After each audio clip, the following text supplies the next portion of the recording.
আসসালামু আলাইকুম। আহমেদ ল্যান্ড মিডিয়ার পক্ষ থেকে সবাইকে স্বাগত জানাচ্ছি। আমি আহমেদ। আমি এখন আছি ঢাকা বঙ্গভবনের সাথে রাজুকের যে মেন অফিসটা, ঢাকা রাজধানী উন্নয়ন কর্তৃপক্ষের যে অফিসটা, ওই অফিসে। এই অফিসে আসার একটা মূল উদ্দেশ্য হচ্ছে একটা কাগজ চেক করা। আমার ব্যক্তিগত উদ্যোগে একটা কাগজ চেক করা। আমার মিডিয়ার নিয়ম হচ্ছে, আমার দেখানো জমি যদি কেউ কোনো ক্রেতা নেওয়ার জন্য আগ্রহী হয়, পরে আমি ওই জমিটার সম্পর্কে ব্যক্তিগত উদ্যোগে অধিকতর তদন্ত করি। সেই তদন্তের স্বার্থেই আমার মনে হয়েছে যে জমিটা নিয়ে এখন কথাবার্তা হচ্ছে কোনাপাড়ার, সেই জমিটার ভবিষ্যতের রাজুক প্ল্যানে আছে কিনা, প্ল্যানে কীভাবে আছে জমিটা, সেটা যাচাই বাছাই করা।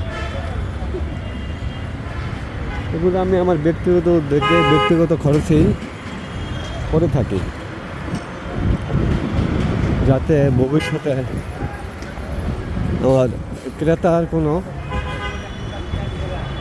সমস্যা না হয়, আমার সময় নষ্ট না হয়, ক্রেতার সময় নষ্ট না হয়। কারণ বেজাইল্লা জমি জামা নিয়ে আগাইলে কোনো না কোনোভাবে এটা ধরা পড়ে এবং চূড়ান্ত পর্যায়ে সেটা ক্যান্সেল হয়ে যায়। সেক্ষেত্রে আমি মিডিয়ার সময় নষ্ট হলো, ক্রেতার সময় নষ্ট হলো। ঠিক আছে, তো আসছি জমিটা দেখার জন্য, জমিটার পজিশন দেখার জন্য। জমিটার সর্বশেষ পজিশন কি রাজুক প্ল্যানে, সেটাও আপনাদেরকে জানানোর চেষ্টা করব।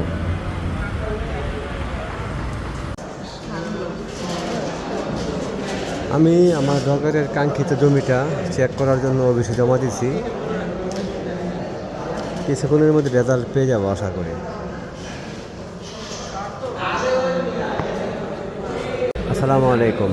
আমি কোনাপাড়া যে জমিটা নিয়ে আমার এক কাস্টমারের সাথে মোটামুটি চূড়ান্ত পর্যায়ে কথা হইতেছে, সেই জমিটার সর্বশেষ রাজুক প্ল্যানে কী অবস্থায় আছে, সেটা আমি আমার ব্যক্তিগত উদ্যোগে চেক করতে আসছি।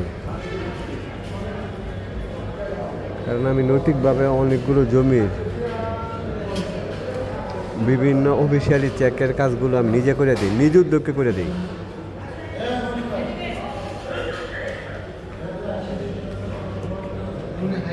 ঢাকা শহরের কোন জমি কোন অবস্থায় আছে, রাজুকের ভবিষ্যৎ প্ল্যানে আছে কিনা, ড্যাপের মধ্যে আছে কিনা, কালো তালিকা মুক্ত আছে কিনা, এগুলো রাজুকে আসলেই এগুলোর সমস্ত তথ্য পাওয়া যায়।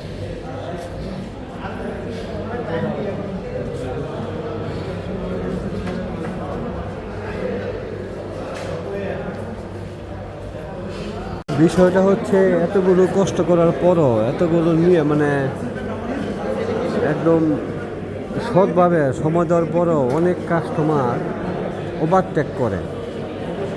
চূড়ান্ত হওয়ার পর অনেকেই দেখছি মিডিয়াকে পাশ কাটায় কাজ করার চেষ্টা করে, যেটা খুবই দুঃখজনক। ইদানিং আমার সাথে এরকম কয়েকটা ব্যাপার ঘটছে। ঠিক আছে, তো আমার মাধ্যমে জমি জমা দেখতে আসার পরে গোপনে গিয়া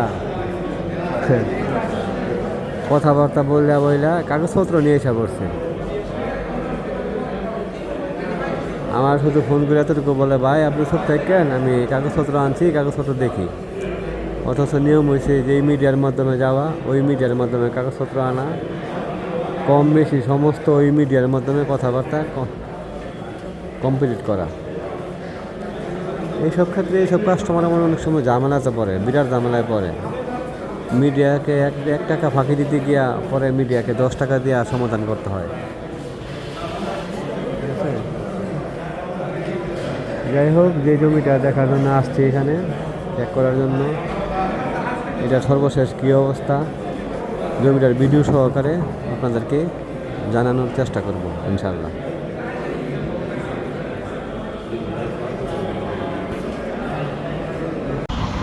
অনেকে জমির ব্যবসা অনেকে অনেকভাবে করে, কিন্তু আমি ব্যক্তিগতভাবে ক্রেতাকে একটা ভেজাল মুক্ত জমি দেওয়ার সর্বদাই চেষ্টা করি। ঠিক আছে, আমি কোনাপাড়ার যে জমিটা নিয়ে চেক করতে আসছি সেই জমিটা একদম ক্লিয়ার আছে, এতটুকু কনফার্মেশন পাইছি।